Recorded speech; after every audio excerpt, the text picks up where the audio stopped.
Nos encontramos acá nuevamente en el segundo programa de la serie sobre la geología y paleontología de la Patagonia a lo largo de unos 400 millones de años. En el primer programa vimos algunos conceptos generales de geología, especialmente la deriva de las masas continentales, los procesos volcánicos,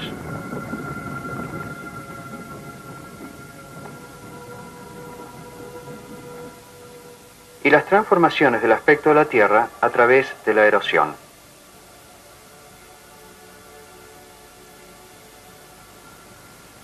También vimos cómo los geólogos han clasificado la historia remota del planeta en eras y subdividido estas en periodos, para poder datar con mayor precisión los acontecimientos que han ocurrido en ellas.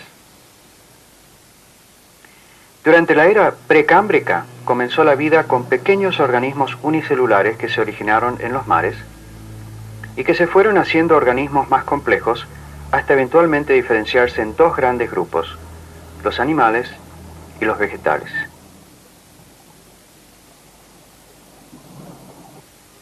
Y es así que entramos en la era paleozoica. La era paleozoica comenzó hace alrededor de 570 millones de años y tuvo la duración casi inimaginable de 325 millones de años.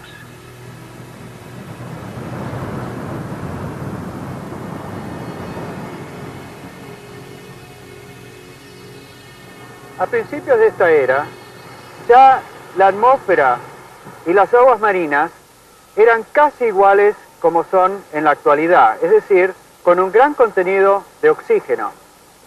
El incremento del nivel de oxígeno que se había ido produciendo durante el precámbrico llegó en el Paleozoico más bajo a un nivel tal que produjo un incremento sustancial en el número de nutrientes en el agua de mar. Esta cantidad de nutrientes llevó a una proliferación de los organismos multicelulares, los cuales pudieron ahora, debido precisamente a esa cantidad de oxígeno a la que se había llegado, desarrollar conchillas que les servían de sostén y de protección. La palabra paleozoico tiene raíces griegas. Palaios significa antiguo, zoon, animal. El Paleozoico es la era de los animales antiguos.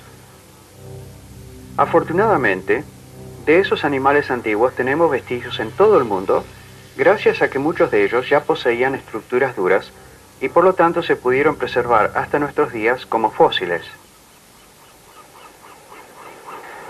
Promediando la era paleozoica, hubo enormes novedades en la vida sobre el planeta, ya que hace 400 millones de años, algunas algas marinas lograron conquistar la tierra firme, y lo cual originó una serie de eventos evolutivos de extraordinaria magnitud. Veamos qué pasó. Acá vemos algas verdes, marinas, que han sido atrapadas durante una marea baja. Si la marea baja demasiado, estas algas pueden quedar atrapadas en tierra firme. ¿Acaso habrá sido esta la forma en que las primitivas plantas terrestres dominaron estos ambientes a partir de las formas marinas, como estas, que hace más de 400 millones de años desarrollaron la capacidad de sostenerse fuera de las aguas y avanzar así sobre los ambientes costeros? Estas plantas a su vez atrajeron algunos peces que se alimentaban de ellas. La conquista del medio terrestre por parte de los vertebrados se desarrolló hace aproximadamente 350 millones de años. Efectivamente, hasta ese momento, todos los vertebrados eran peces, es decir, organismos acuáticos. Sin embargo, algunos peces óseos presentaban las preadaptaciones necesarias para la generación de vertebrados terrestres. Dos de las preadaptaciones más importantes fueron el desarrollo de pulmones que les permitían respirar oxígeno atmosférico y la presencia de miembros pares con una estructura esqueletaria y muscular robusta, lo cual les permitía desplazarse en la superficie terrestre desde una charca a la otra. Los fenómenos adaptativos que debieron superar esos peces fueron sensacionales y tuvieron fuertes modificaciones en toda su anatomía ósea y muscular. Sus aletas natatorias se convirtieron en extremidades. Fortaleció la totalidad de su esqueleto. Su abdomen se reforzó con fuertes costillas para no aplastarse por su mismo peso. Su piel desarrolló métodos para no resecarse con el aire. Su vista y oído se adaptaron al medio aéreo y la fisiología de su reproducción comenzó un largo camino de transformaciones que habilitó a los vertebrados para la conquista y colonización del medio terrestre. Los primeros vertebrados terrestres fueron los anfibios. Los anfibios más antiguos eran muy diferentes de sus parientes que sobreviven hoy en día, los anuros, las salamandras y los sápodos. Aquí tenemos un representante triásico de esos grupos arcaicos hallado fuera de Patagonia en territorio argentino. Pero todos los anfibios dependen en gran medida del agua para su reproducción, por lo que su conquista del medio terrestre nunca fue completa. A la reproducción de estos animales se la denomina externa, ya que la hembra expulsa los huevos de su vientre y el macho las fertiliza en el agua una vez que han sido eliminados del cuerpo de la madre. Para que algunos animales de estos huevos puedan llegar a adultos, es necesario que la hembra ponga miles de huevos, puesto que hay infinidad de posibilidades de que predadores los coman antes que nazca la prole, y aun cuando estos son muy pequeños. En términos evolutivos, cuando una especie sobrevive, se la considera exitosa. Mirándolo desde este punto de vista, los anfibios han sido extraordinariamente exitosos en todo el mundo, ya que han sobrevivido hasta el día de hoy. Pero desde otro punto de vista son limitados, pues aunque viven sobre la superficie terrestre, nacen y se reproducen en el agua. Es decir, que para sobrevivir necesitan tanto del agua como de la tierra firme.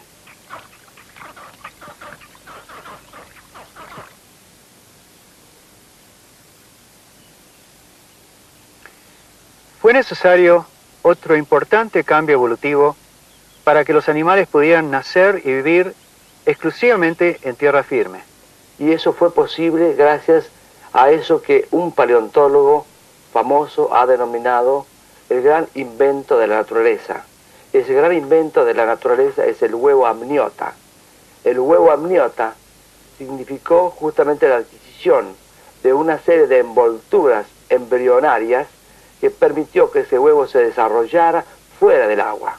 De tal manera que sí se inicia ya por primera vez la conquista del medio terrestre. Y eso es cumplido por los reptiles. La cáscara del huevo trajo aparejado otro cambio fundamental. La fecundación se tenía que hacer dentro del cuerpo materno, lo cual es realizado a través de los órganos sexuales. El número de huevos que debía poner la hembra del reptil era ya mucho menor que el de los anfibios, pues cada individuo tenía una mayor posibilidad de sobrevivir. Por lo cual, podemos decir que el sistema estaba mejorando considerablemente. Los reptiles inician así, entonces, la total conquista del medio terrestre, la independencia del medio acuático. Y a través de ellos inicia la gran explosión evolutiva de todos los vertebrados en el medio terrestre.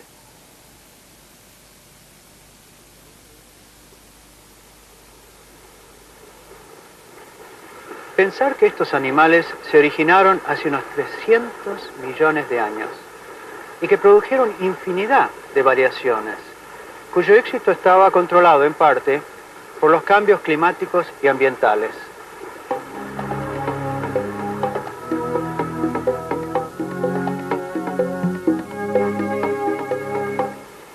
Vengan conmigo ahora a la Patagonia para ver si encontramos vestigios de lo que estaba ocurriendo sobre nuestro planeta en esos remotísimos tiempos de la era paleozoica. Las primeras etapas de la historia de la Patagonia son difíciles de interpretar por la sucesiva serie de cambios posteriores que afectaron a la misma. Pero esto no es peculiar de la Patagonia, esto ocurre en todo el planeta. Sin embargo, los geólogos, a través del estudio de las rocas, observando sus características, pueden llegar a inferir y deducir el ambiente y los procesos que llevaron a su formación. Este sector de aquí que nosotros observamos en Pailemán estaba cubierto por volcanes de fuego, volcanes que arrojaban a la superficie rocas ígneas. Se podría decir que la Patagonia en aquel entonces era un infierno. Las rocas ígneas son aquellas derivadas de material fundido. Este material fundido puede quedar en el interior de la corteza terrestre o a través de fisuras llegar hacia la superficie de la misma. ¿Por qué ocurrían todas estas cosas? Bueno, estas rocas que ustedes ven ahí nos están mostrando de que la Patagonia en aquel entonces tenía un arco volcánico, tenía una intensa actividad que estaba asociada a un lento y paulatino movimiento hacia el norte como un bloque continental. Ahora sabemos que hará aproximadamente unos 400 millones de años una serie de masas continentales se habían unido en el hemisferio sur para constituir un gran supercontinente, el supercontinente de Gondwana. Una reciente hipótesis postula que, como una parte de ese gran rompecabezas, existían tres regiones, la península antártica, las Islas Malvinas y la misma Patagonia, como parte de un único continente. Ese continente, siguiendo rumbos desconocidos, comenzó a aproximarse hacia el Gondwana. Veamos cómo en Patagonia hay indicios irrefutables de este hecho.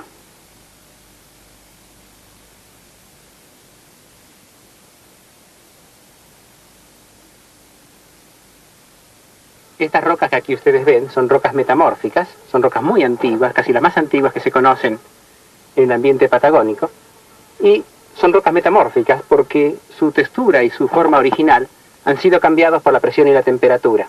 Condiciones de presión y temperatura que en la Tierra solamente se encuentran entre los 10 y 15 kilómetros de profundidad. Estos estratos marinos, que los podemos observar en las profundidades de esta mina de hierro en Sierra Grande, fueron deformados y fracturados por un evento muy importante. Esta falla que aquí vemos es un testimonio de esta deformación. La intensa deformación asociada a esta colisión ha quedado registrada en apretados pliegues que nos indican un importante acortamiento de la corteza, ocurridos al promediar el Paleozoico. Estas rocas metamórficas solamente pueden llegar a la superficie cuando se producen grandes eventos, como puede ser la colisión de dos masas continentales.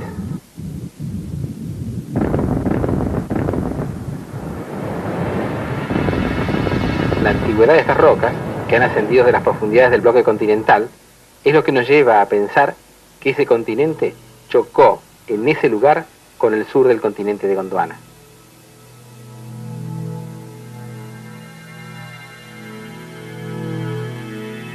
Este gran choque se habría producido promediando el Paleozoico, esto es, hace unos 350 millones de años atrás, y se habría prolongado por unos 70 millones de años. Este choque entre la Patagonia y el continente de Gondwana produjo dos cosas muy importantes. Por un lado, plegó las formaciones de la Sierra La Ventana. Y por el otro, produjo el intenso plegamiento y la deformación que hoy vemos en la Sierra Grande. Entre estas dos cadenas montañosas hay hoy una gran depresión, que corresponde a la cuenca del río Colorado, que durante el Mesozoico y el Cenozoico se fue rellenando y por la que hoy surcan no solamente este río, sino también el río Negro. Esta cuenca sedimentaria se originó por extensión a lo largo de la antigua cicatriz o sutura que unía el Gondwana con la Patagonia. Pensemos que todo esto estaba ocurriendo hace más de 300 millones de años, en tiempos geológicos remotísimos en relación con nuestras vidas y experiencias.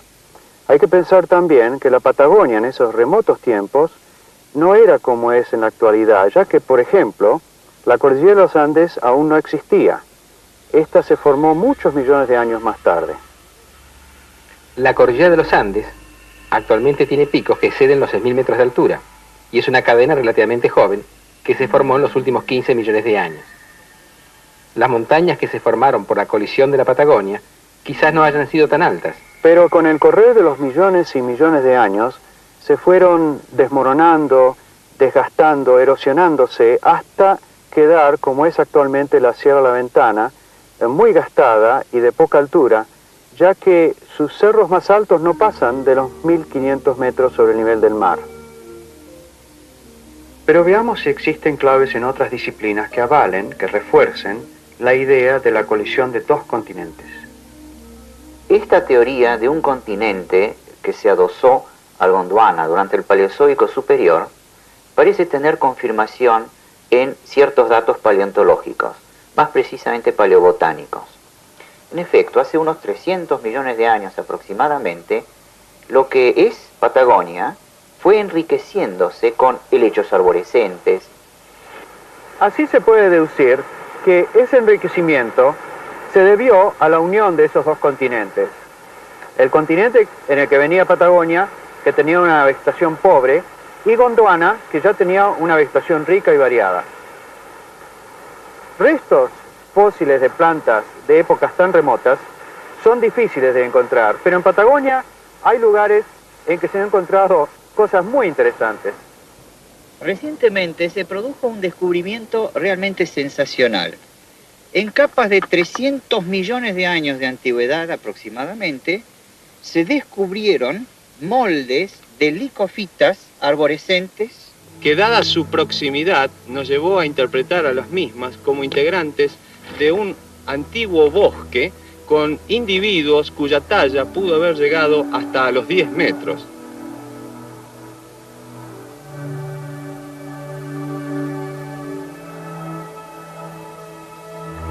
Si analizamos los tejidos de las licofitas en microscopio, vemos células con paredes muy delgadas. Células con paredes tan delicadas indican que la planta debió haber vivido en climas muy benignos. Es decir, que debió de estar en temperaturas superiores al punto de congelamiento. ¿Por qué? Porque el agua que rellena esas células, si se congela, se expande y esa expansión rompería dichas paredes. Por lo tanto, las condiciones climáticas en que se desarrolló este bosque de licofitas debieron ser muy favorables. Esto significa con temperaturas siempre por encima del punto de congelamiento y altos índices de humedad ambiental. Mientras todas esas formas de vida se iban desarrollando sobre nuestro planeta, su fisonomía, su geografía, iba cambiando gradualmente gracias a los constantes movimientos de sus masas continentales. Esos movimientos nunca cesan y van reubicando las piezas de ese colosal rompecabezas sobre la superficie de nuestro planeta. Durante el Paleozoico, con el correr de los millones de años, varios continentes fueron uniéndose para formar un solo supercontinente que los integraba a todos. Este supercontinente lo llamaremos Pangea. Es una palabra griega en la que pan significa total y gea significa tierra. Este supercontinente, esta enorme masa continental, tuvo una gran estabilidad moviéndose como un todo respecto del eje de rotación terrestre. Cuando el Gondwana se unió con el resto de los continentes, se dieron las condiciones necesarias para un buen intercambio entre la vegetación ecuatorial con la que vivía más hacia el polo sur.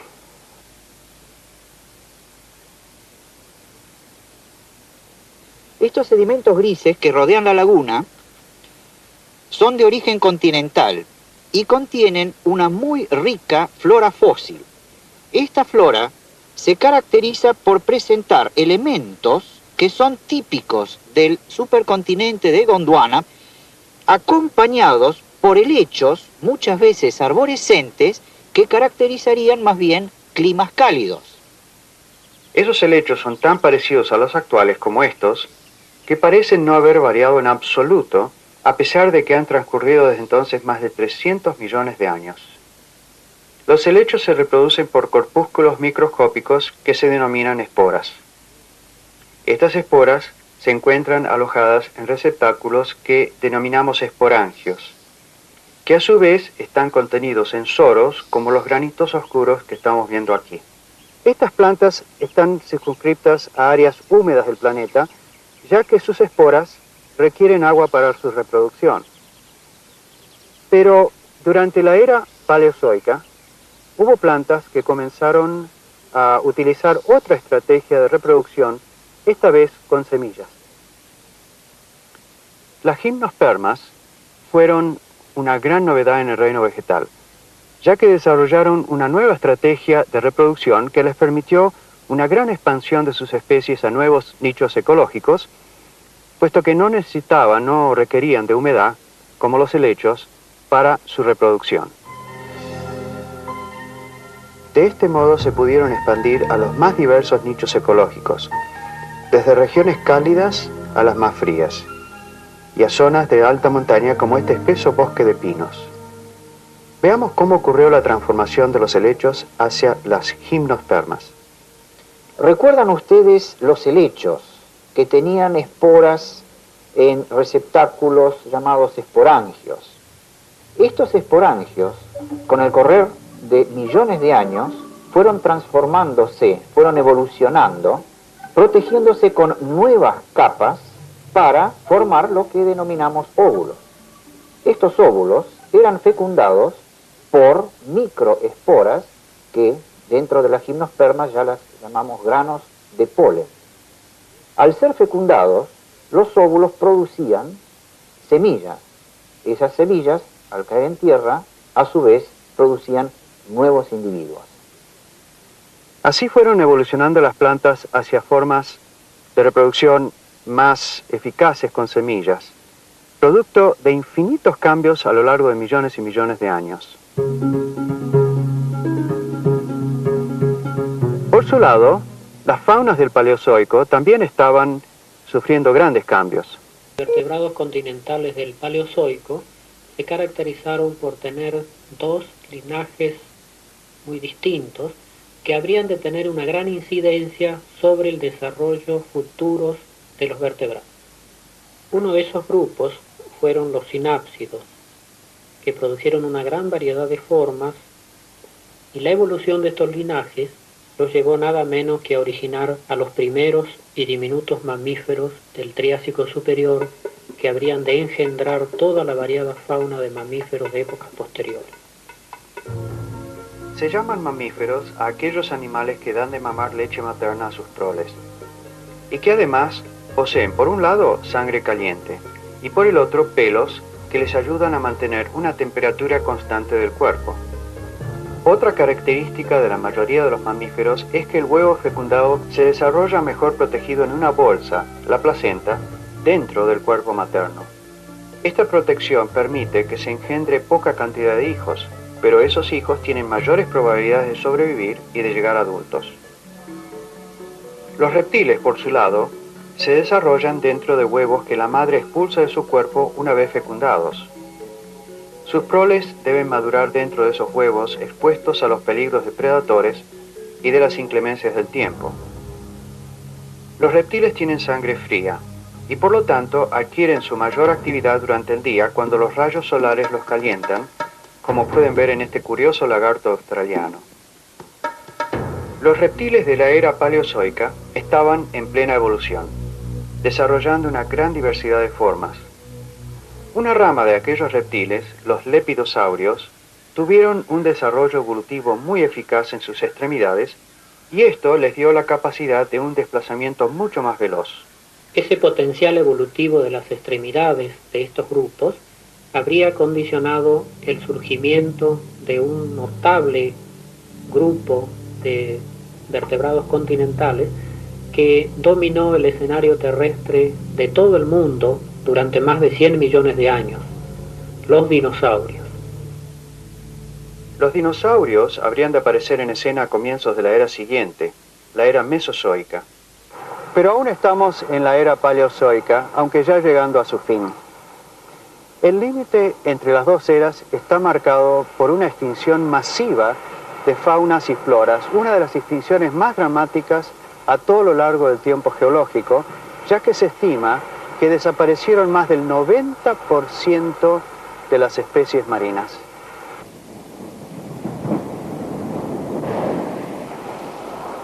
Como en todas las extinciones, las causas específicas aún no son totalmente conocidas, pero hay hipótesis que tratan de explicarlas. Una de ellas, por ejemplo, en este caso, fue la rápida salinización de las aguas marinas que se dio en ese periodo de tiempo. La salinización se produjo por la erosión de productos sedimentarios que bajaban de las regiones continentales. y las faunas marinas que no se pudieron adaptar a ese alto contenido de sal se extinguieron.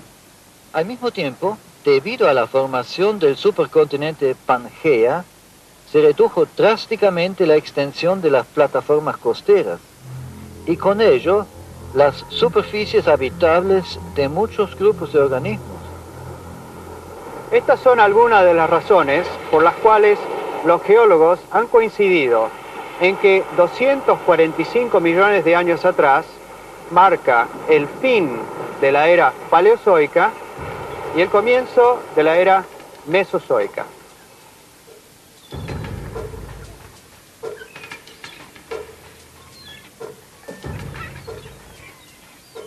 El Mesozoico, o era mesozoica, abarca un gran periodo de tiempo, que comprende cerca de 180 millones de años, y ha sido dividido, para su estudio, en 3 grandes periodos: el Triásico, el Jurásico y el Cretácico.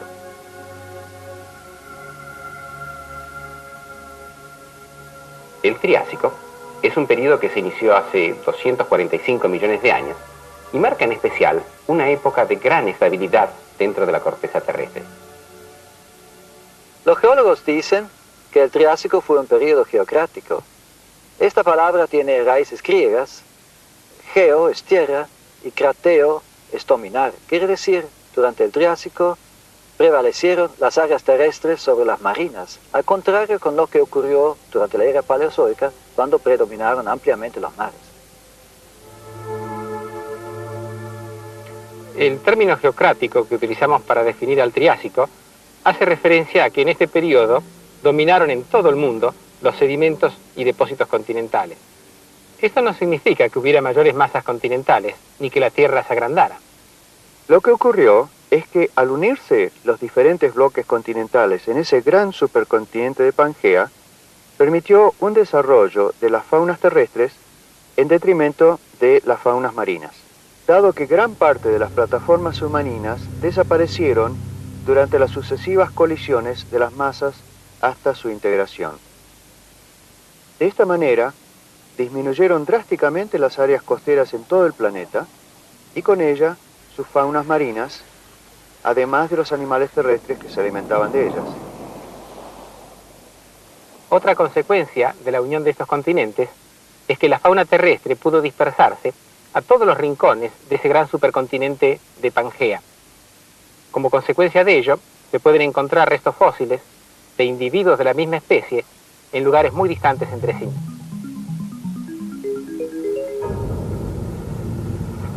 Durante el período Triásico, el sistema circulatorio del único océano que había, el Océano Pacífico, era relativamente simple. Hubo una gran célula de circulación oceánica en el hemisferio norte y otra de una magnitud similar al sur del Ecuador. Y las aguas templadas de las áreas tropicales pudieron llegar hasta altas latitudes en esos tiempos remotos. Si las masas de agua se mantienen en movimiento, circulando libremente alrededor del planeta, tienden a uniformar sus temperaturas. Por lo tanto, no hubo grandes diferencias de temperatura entre las zonas polares y las zonas ecuatoriales a todo lo largo de la era mesozoica. Y no se formaron grandes masas de hielo como los que existen actualmente sobre los polos. Ese hecho está confirmado por el descubrimiento de restos fósiles de plantas subtropicales y de huesos de animales gigantescos, animales herbívoros de zonas cálidas, que habitaron durante la era mesozoica lo que es hoy el continente antártico. Es decir, que mientras existió el supercontinente Pangea y un solo océano bañaba sus costas, las temperaturas en todo el planeta fueron uniformemente cálidas. Y esto es porque los rayos solares tienden a calentar con mucha más eficacia las aguas del mar que la superficie terrestre. Esta situación es muy importante para la economía calórica del planeta Tierra. La energía solar que llega a la superficie de las aguas oceánicas es transportada mediante el mecanismo de convección a las profundidades oceánicas y así se produce un calentamiento paulatino. Y este balance positivo no se prolonga solamente durante el periodo Triásico, sino casi durante todo el Mesozoico, lo cual le da a esta era mucho de su idiosincrasia. Imaginemos entonces vastas regiones de clima cálido, bastante uniformes sobre gran parte del continente Pangea, con abundantes lluvias y tupida vegetación, una vegetación que pudo sustentar una gran y variada vida animal, y como veremos, incluyendo algunos animales de porte gigantesco. Las comunidades vegetales del Triásico de Patagonia cambian drásticamente con respecto a aquellas del Paleozoico superior. Una nueva asociación florística domina esta área. La planta más importante es una planta con forma de helecho, pero que ya lleva semillas, y se denomina Dicroidium. Dicroidium pertenece a un grupo de gimnospermas sumamente primitivas que combina una serie de características como la presencia de óvulos con hojas sumamente divididas, semejantes a las que presentan muchos helechos.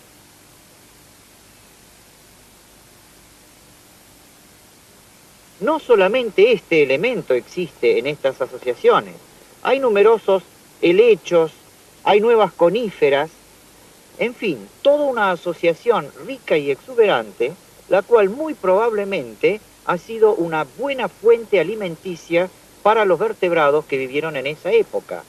Coincidiendo con el cambio florístico tan marcado, aparecen en el Triásico de Patagonia por primera vez los dinosaurios.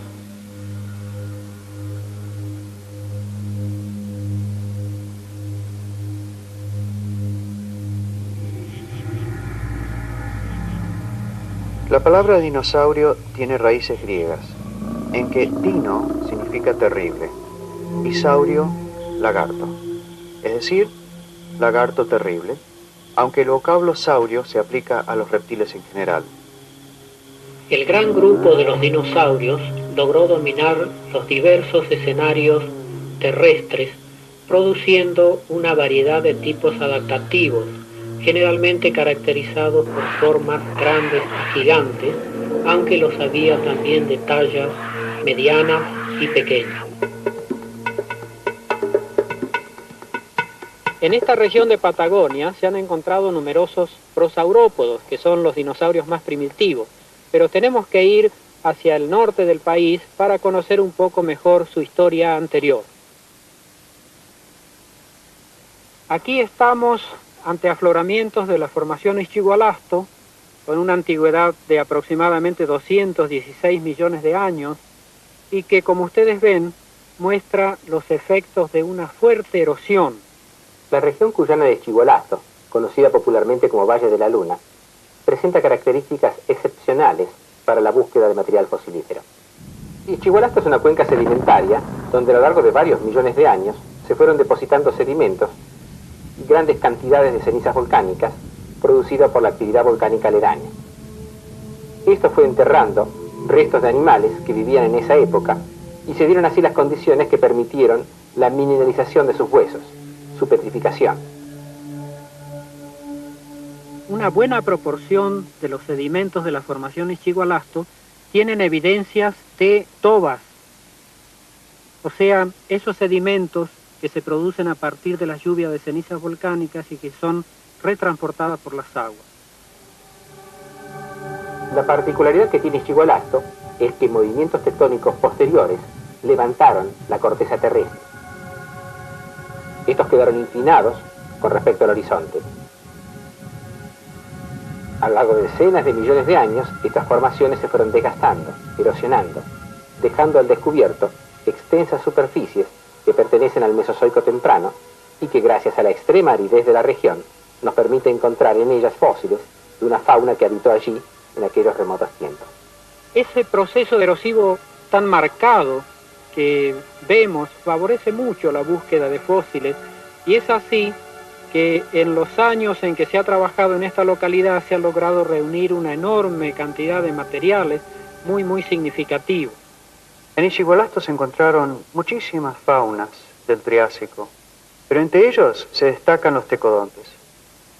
Los tecodontes fueron en general animales pequeños, ya que este es el tamaño natural, y fueron animales carnívoros que dieron origen, o son los antecesores, de varias estirpes interesantes, entre ellos los cocodrilos. También fueron los antecesores de los reptiles voladores, los pterosaurios. Y finalmente, son los antecesores de los dinosaurios.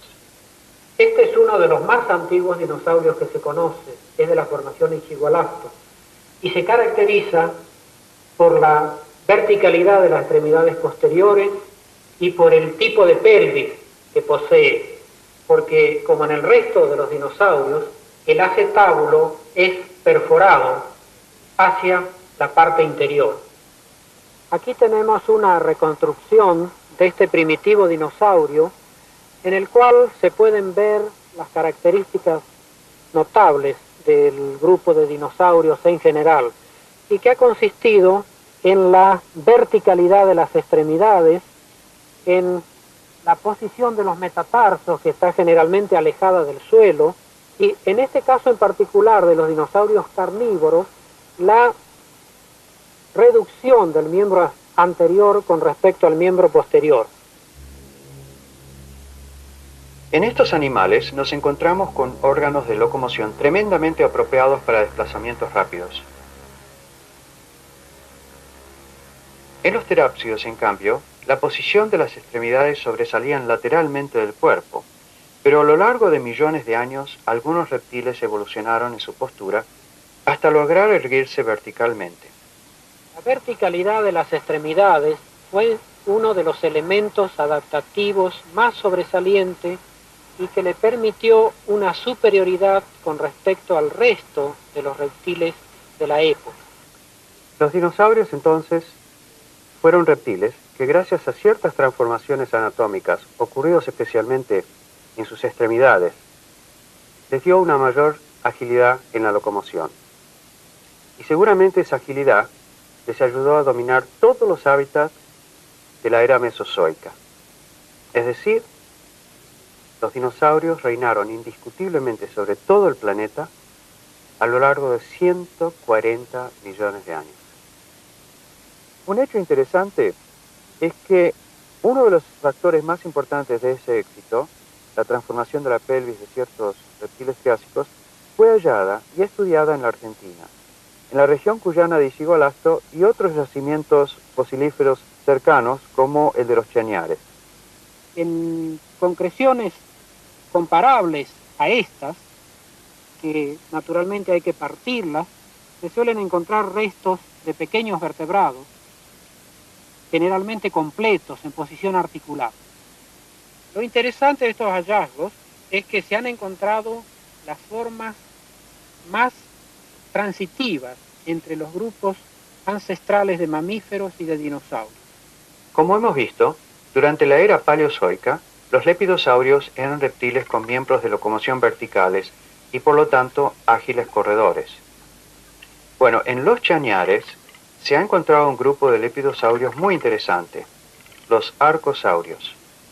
Los arcosaurios se caracterizaron por la especialización que generalmente desarrollaron en sus extremidades, que se han alargado mucho, asociado a una pelvis todavía relativamente primitiva, pero nos indica una locomoción muy avanzada. Es decir, este pequeño animal es uno de los pocos ejemplos con las características transicionales hacia los dinosaurios. Como vemos, el Triásico fue un periodo de grandes transformaciones evolutivas. Por ejemplo, los reptiles terápsidos, que habían aparecido en la era anterior, en el Paleozoico, ahora estaban en su culminación con una variedad de formas que fueron mamiferoides, es decir, tendiendo a ser mamíferos. Entre ellos los había carnívoros y también formas herbívoras. Este reptil mamiferoide de la formación Ischigualasto corresponde a ese linaje de los terápsidos que se especializaron para hábitos herbívoros y poseían las extremidades, especialmente las anteriores, en una posición muy primitiva.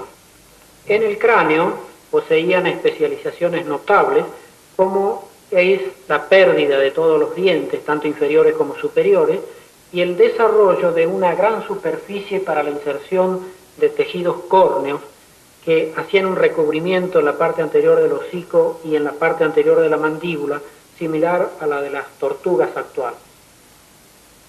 El gran número de ejemplares que se encuentran fosilizados, la cantidad de vegetales que se encuentran a lo largo de los depósitos que contienen estos fósiles, nos han hecho pensar que las condiciones ambientales en que vivieron debieron ser muy húmedas. En lo que es hoy un desierto con escasísima vida vegetal. Y es por eso que es tan propicio para el hallazgo de una cantidad de estos restos fósiles. Por ejemplo, este cráneo encontrado cabeza abajo en el sedimento.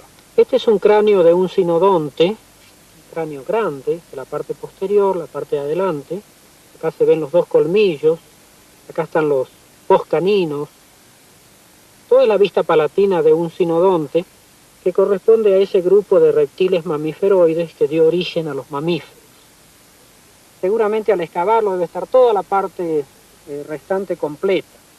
En esta reconstrucción de un sinodonte de la formación Ischigualasto, vemos que las extremidades, tanto anteriores como posteriores, conservan caracteres muy primitivos, o sea que son cortas y muy separadas del eje central del animal.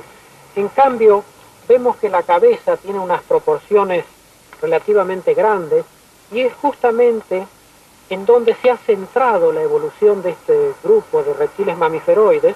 Es realmente notable la diferencia entre los reptiles lepidosaurios, que poseían cabezas pequeñas y un mayor desarrollo en sus extremidades, con los linajes de sinápsidos que eventualmente darían origen a los mamíferos, con un mayor desarrollo en los sentidos y un aumento del volumen craneano. ¿Qué habrá causado el impulso evolutivo hacia formas tan divergentes?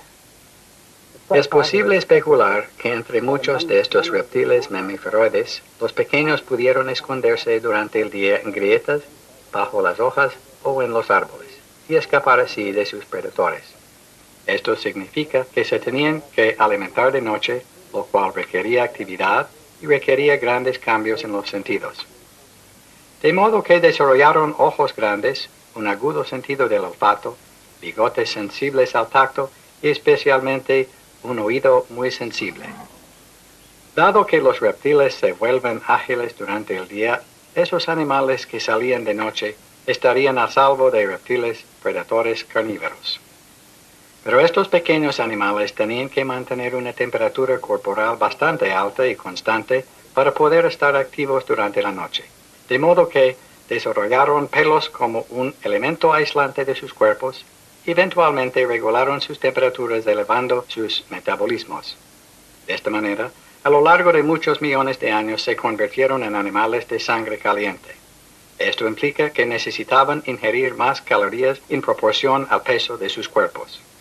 De esta manera, gradualmente, con el paso de los millones de años, se pudieron independizar más de los ambientes y de los climas.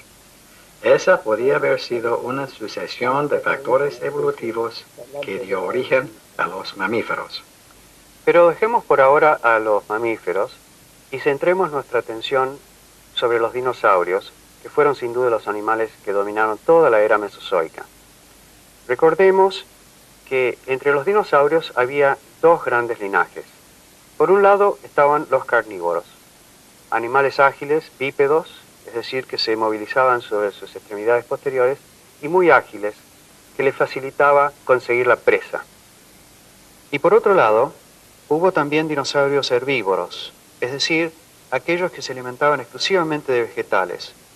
Y aunque entre ellos había bípedos, una gran cantidad que se comenzaron a perfilar con tallas gigantescas fueron cuadrúpedos. Y que se caracterizaron por mantener también la extremidad posterior bastante más desarrollada, más larga que la extremidad anterior. Estos dinosaurios fueron fundamentalmente herbívoros y los más primitivos de ellos se los conoce como prosaurópodos. en 1976 se hizo un hallazgo espectacular en estos afloramientos de la laguna del Tranquilo. Se encontraron en una concreción despedazada por la erosión los restos de 11 pichones de dinosaurios que por primera vez nos revelan cómo eran las etapas iniciales de crecimiento de estos grandes animales.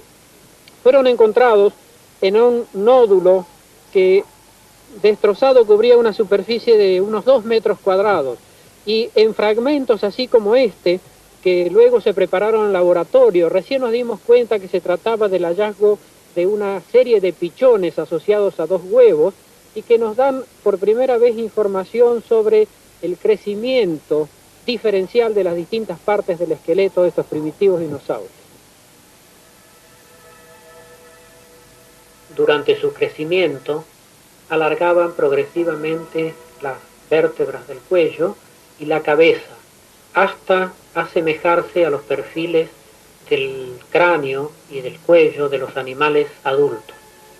En su desarrollo, estos prosaurópodos seguían un proceso similar al que muestran aves modernas de cuello largo, que cuando nacen tienen el cuello muy corto, y ciertos mamíferos como la jirafa actual.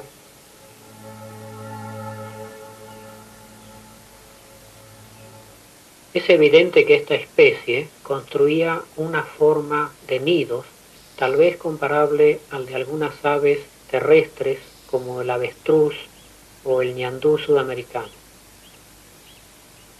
Otros grupos de reptiles marinos, como las tortugas, que desovan en la playa, no llegan a reconocer a sus crías porque falta esa relación parental con ellas.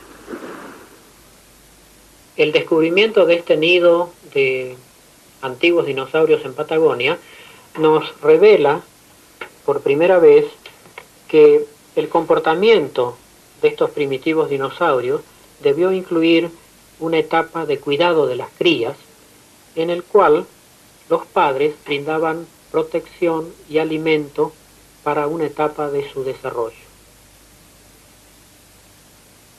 Patagonia, esos dinosaurios prosaurópodos, a pesar de ser primitivos, antiguos, ya tenían las características anatómicas fundamentales que han distinguido al resto de los dinosaurios herbívoros, caracterizados por cuellos largos y cráneos relativamente chicos. Estos dinosaurios prosaurópodos, que se encuentran acá en gran número, han sido registrados en diversos continentes, en China, en Europa, en América del Norte, y demuestran la existencia de una distribución pangeica para estos prosaurópodos. Para visualizar esto mejor, hagamos de cuenta que volvemos unos 200 millones de años atrás.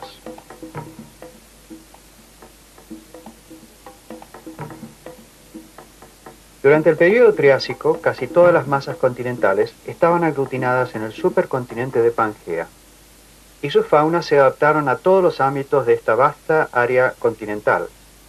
Pero con el correr de los millones de años, cuando los trozos continentales se comenzaron a aislar y vagar por la superficie del planeta en forma individual, en esos continentes se fueron desarrollando faunas y floras endémicas, con tipos de animales y plantas que no existían en los otros continentes.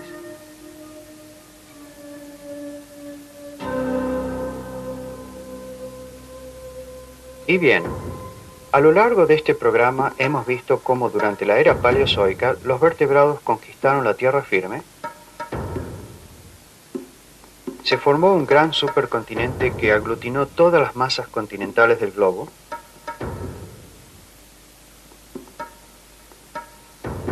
Y los reptiles se expandieron a todos los nichos ecológicos del mundo. Luego, durante el Triásico, vimos cómo surgieron los dinosaurios, que habrían de dominar la Tierra a lo largo de 140 millones de años. En el programa que viene recorreremos el periodo Jurásico, en el cual los dinosaurios alcanzaron tallas gigantescas y procesos volcánicos de magnitudes asombrosas cambiaron completamente la fisonomía de la Patagonia. Hasta la próxima entonces.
gracias a que muchos de ellos ya poseían estructuras duras y por lo tanto se pudieron preservar hasta nuestros días como fósiles.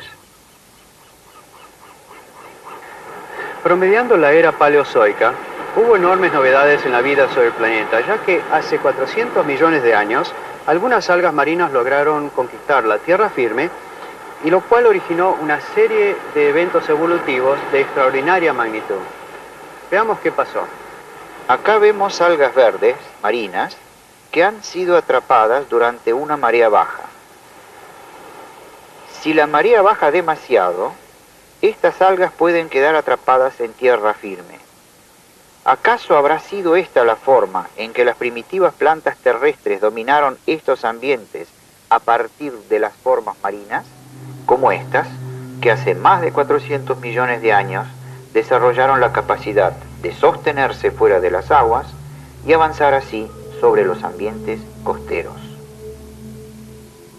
Estas plantas a su vez atrajeron algunos peces que se alimentaban de ellas. La conquista del medio terrestre por parte de los vertebrados se desarrolló hace aproximadamente 350 millones de años. Efectivamente, hasta ese momento, todos los vertebrados eran peces, es decir, organismos acuáticos. Sin embargo, algunos peces óseos presentaban las preadaptaciones necesarias para la generación de vertebrados terrestres.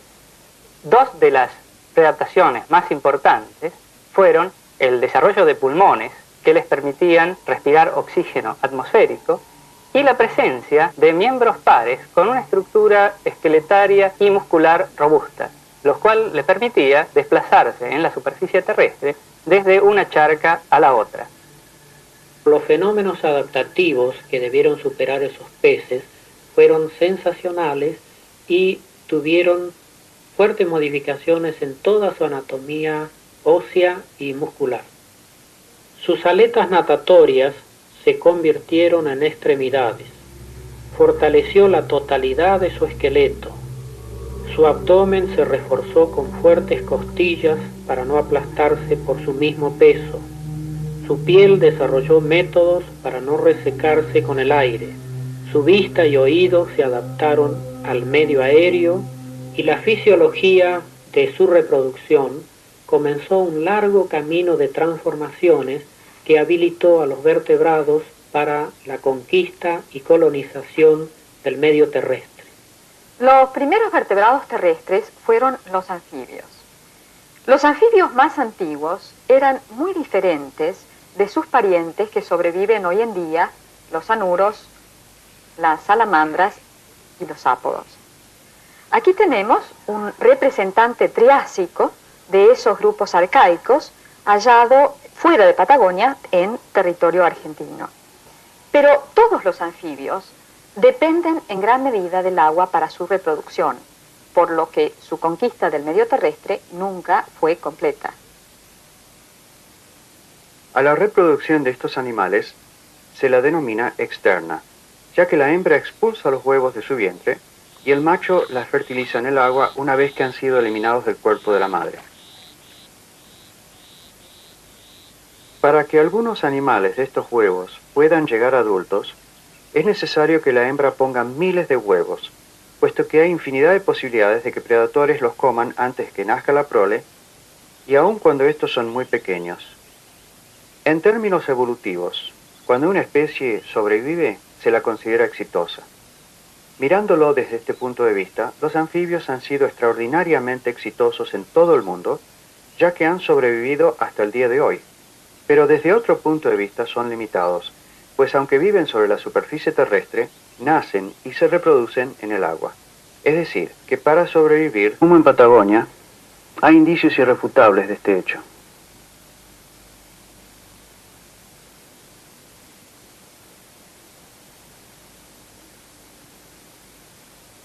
Estas rocas que aquí ustedes ven son rocas metamórficas, son rocas muy antiguas, casi las más antiguas que se conocen en el ambiente patagónico, y son rocas metamórficas porque su textura y su forma original han sido cambiados por la presión y la temperatura. Condiciones de presión y temperatura que en la Tierra solamente se encuentran entre los 10 y 15 kilómetros de profundidad. Estos estratos marinos, que los podemos observar en las profundidades de esta mina de hierro en Sierra Grande, fueron deformados y fracturados por un evento muy importante. Esta falla que aquí vemos es un testimonio de esta deformación.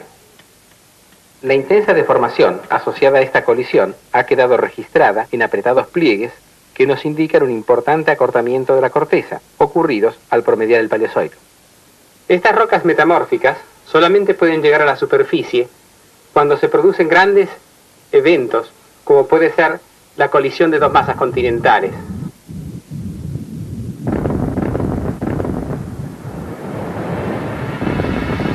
La antigüedad de estas rocas, que han ascendido de las profundidades del bloque continental, es lo que nos lleva a pensar que ese continente chocó en ese lugar con el sur del continente de Gondwana.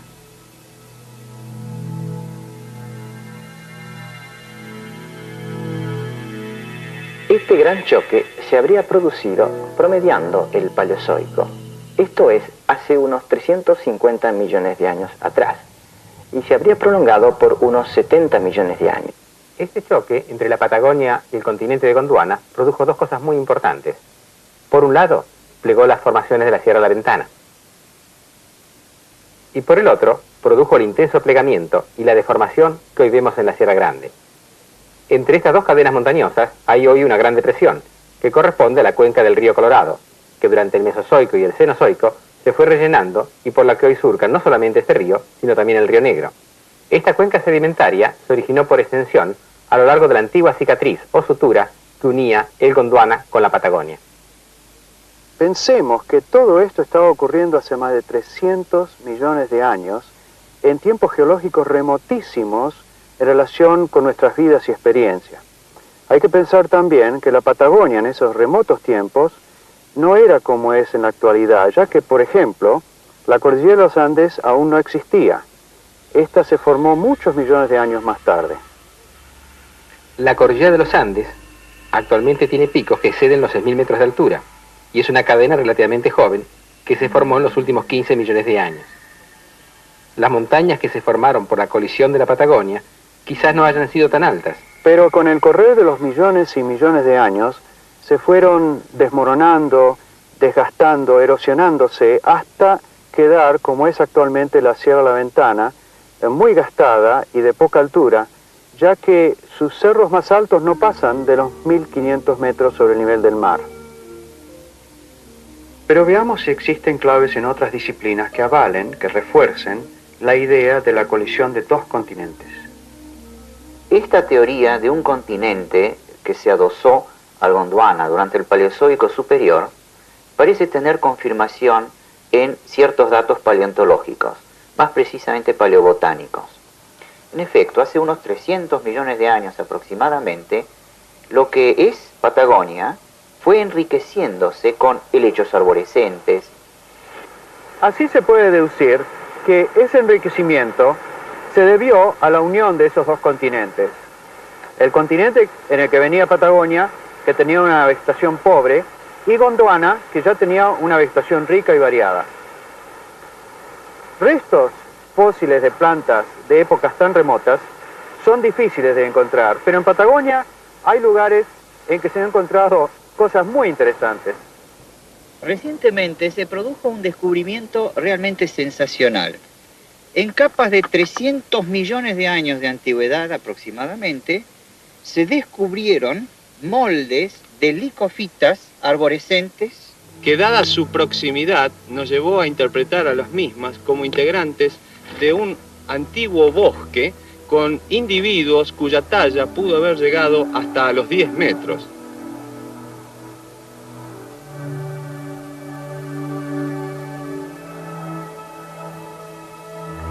Si analizamos los tejidos de las licofitas en microscopio, vemos células con paredes muy delgadas.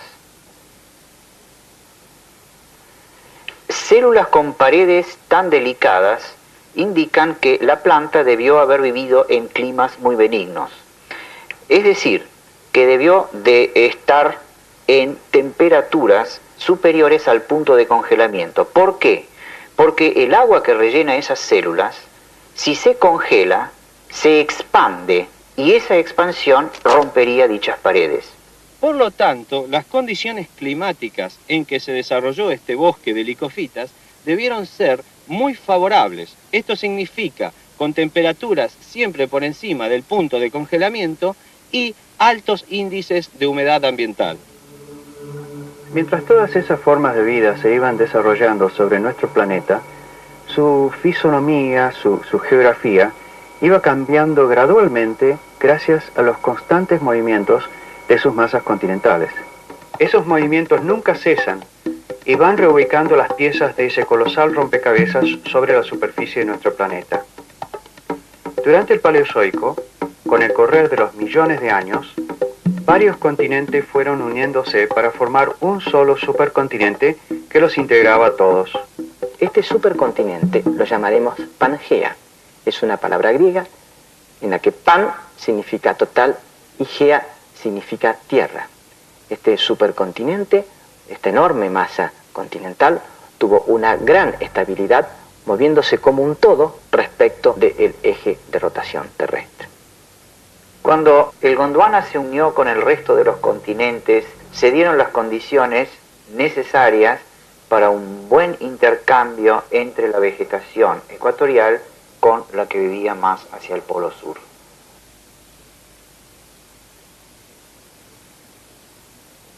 Estos sedimentos grises que rodean la laguna son de origen continental y contienen una muy rica flora fósil. Esta flora se caracteriza por presentar elementos que son típicos del supercontinente de Gondwana, acompañados por helechos, muchas veces arborescentes, que caracterizarían más bien climas cálidos. Esos helechos son tan parecidos a los actuales como estos, que parecen no haber variado en absoluto, a pesar de que han transcurrido desde entonces más de 300 millones de años. Los helechos se reproducen por corpúsculos microscópicos que se denominan esporas. Estas esporas se encuentran alojadas en receptáculos que denominamos esporangios, que a su vez están contenidos en soros como los granitos oscuros que estamos viendo aquí. Estas plantas están circunscriptas a áreas húmedas del planeta, ya que sus esporas requieren agua para su reproducción. Pero durante la era paleozoica, hubo plantas que comenzaron a utilizar otra estrategia de reproducción, esta vez con semillas.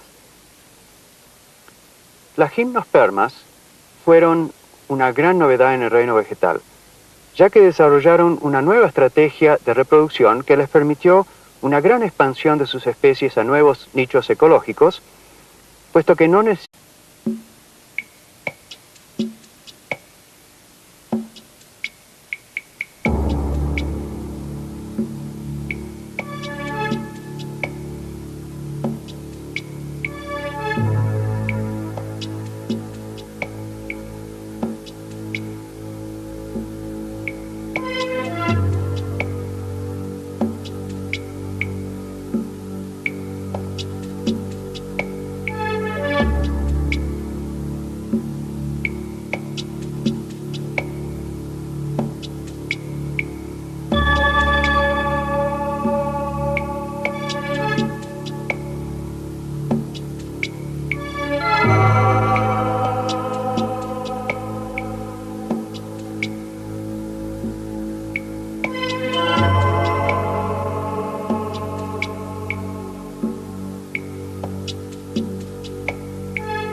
Nos encontramos acá nuevamente en el segundo programa de la serie sobre la geología y paleontología de la Patagonia a lo largo de unos 400 millones de años. En el primer programa vimos algunos conceptos generales de geología, especialmente la deriva de las masas continentales, los procesos volcánicos,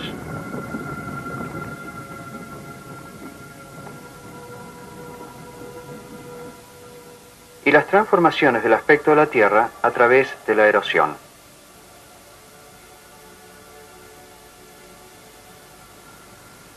También vimos cómo los geólogos han clasificado la historia remota del planeta en eras y subdividido estas en periodos, para poder datar con mayor precisión los acontecimientos que han ocurrido en ellas.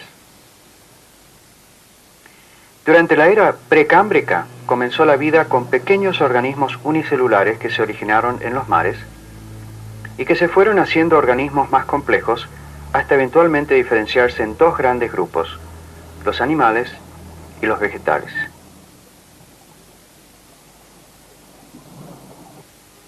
Y es así que entramos en la era paleozoica.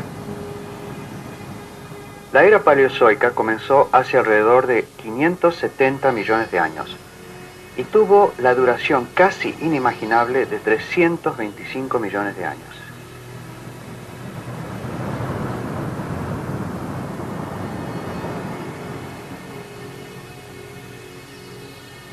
A principios de esta era, ya la atmósfera y las aguas marinas eran casi iguales como son en la actualidad, es decir, con un gran contenido de oxígeno.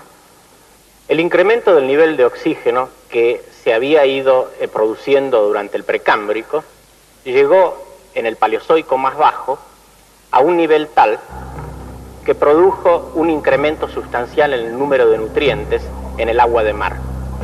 Esta cantidad de nutrientes llevó a una proliferación de los organismos multicelulares, los cuales pudieron ahora, debido precisamente a esa cantidad de oxígeno a la que se había llegado, desarrollar conchillas que les servían de sostén y de protección. La palabra paleozoico tiene raíces griegas. Palaios significa antiguo, zoon, animal. El paleozoico es la era de los animales antiguos. Afortunadamente, de esos animales antiguos tenemos vestigios en todo el mundo. Necesitan tanto del agua como de la tierra firme.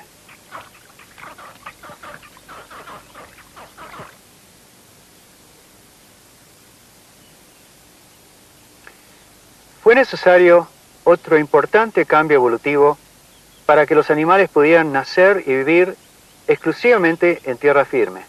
Y eso fue posible gracias a eso que un paleontólogo famoso ha denominado el gran invento de la naturaleza. Ese gran invento de la naturaleza es el huevo amniota. El huevo amniota significó justamente la adquisición de una serie de envolturas embrionarias que permitió que ese huevo se desarrollara fuera del agua. De tal manera que sí se inicia ya por primera vez la conquista del medio terrestre. Y eso es cumplido por los reptiles.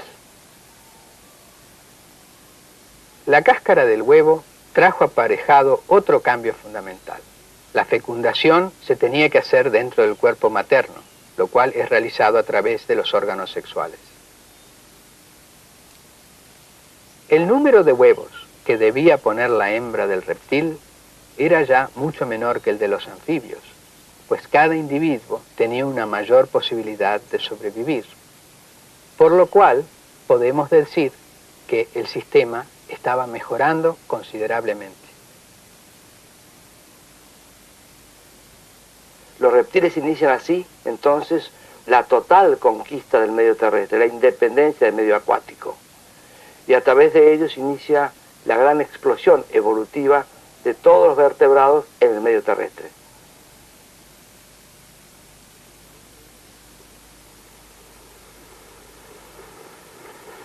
Pensar que estos animales se originaron hace unos 300 millones de años y que produjeron infinidad de variaciones, cuyo éxito estaba controlado en parte por los cambios climáticos y ambientales.